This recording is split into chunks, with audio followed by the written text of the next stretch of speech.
आइए इस विश्लेषण में जानें, क्या जैविक खेती ही सच में हमारी भारतीय कृषि का भविष्य है। तो चलिए समझते हैं, आखिर भारत रसायन मुक्त कृषि की तरफ इतनी तेजी से क्यों बढ़ रहा है।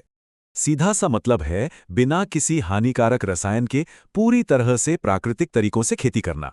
और सबसे कमाल की बात तो ये है कि हमारा सिक्किम पहले से ही 100% जैविक राज्य बन चुका है। इसका सबसे बड़ा फायदा है मिट्टी की सेहत और उसकी नमी को लंबे समय तक एकदम बेहतरीन बनाए रखना। साथ ही ये रसायन मुक्त उत्पाद हम इंसानों के खाने के लिए कहीं ज्यादा सुरक्षित और सेहतमंद होते हैं। शहरों और विदेशों में बढ़ती मांग की वजह से किसानों को अब बाजार में काफी शानदार कीमतें मिल रही हैं। ये पानी और मिट्टी का प्रदूषण तो घटाता ही है, साथ ही जैव विविधता और मित्र कीटों को भी बचाता है। किसान इसके लिए गोबर की खाद, वर्मी कंपोस्ट, हरी खाद और फसल चक्र जैसे एकदम प्राकृतिक तरीकों का इस्तेमाल करते हैं। हकीकत देखें तो शुरुआती सालों में भले पैदावार घट जाए, लेकिन लंबे समय में उर्वरता और कमाई दोनों बढ़ती हैं।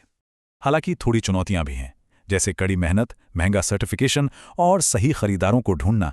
ये सब आसान नहीं है।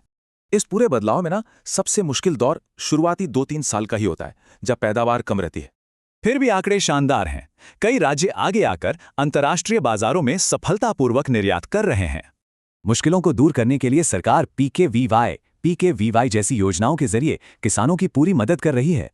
धीरे धीरे किसान घर पर ही अपनी प्राकृतिक खाद तैयार करके खेती की लागत को काफी हद तक घटा लेते हैं। कृषि छात्रों के लिए तो ये कमाल है। रिसर्च, एग्री स्टार्टअप, कंसल्टिंग और एक्सपोर्ट, करियर के ढेरों दरवाजे खुलते हैं। आज हमारे देश में ही जैविक फलों, सब्जियों, दालों और मसालों का बाजार मानो रॉकेट की तरह बढ़ रहा है। सच कहें तो टिकाऊ कृषि अब कोई छोटा मोटा बाजार नहीं, बल्कि हमारे देश की एक बहुत बड़ी राष्ट्रीय प्राथमिकता है। लेकिन हाँ, कामयाबी के लिए सही ट्रेनिंग, बाजार तक सीधी पहुंच और सर्टिफिकेशन का ज्ञान होना बेहद जरूरी है। तो आखिर में बस यही सवाल, क्या सही शिक्षा और भरपूर समर्थन से जैविक खेती भारत का पक्का भविष्य बनेगी?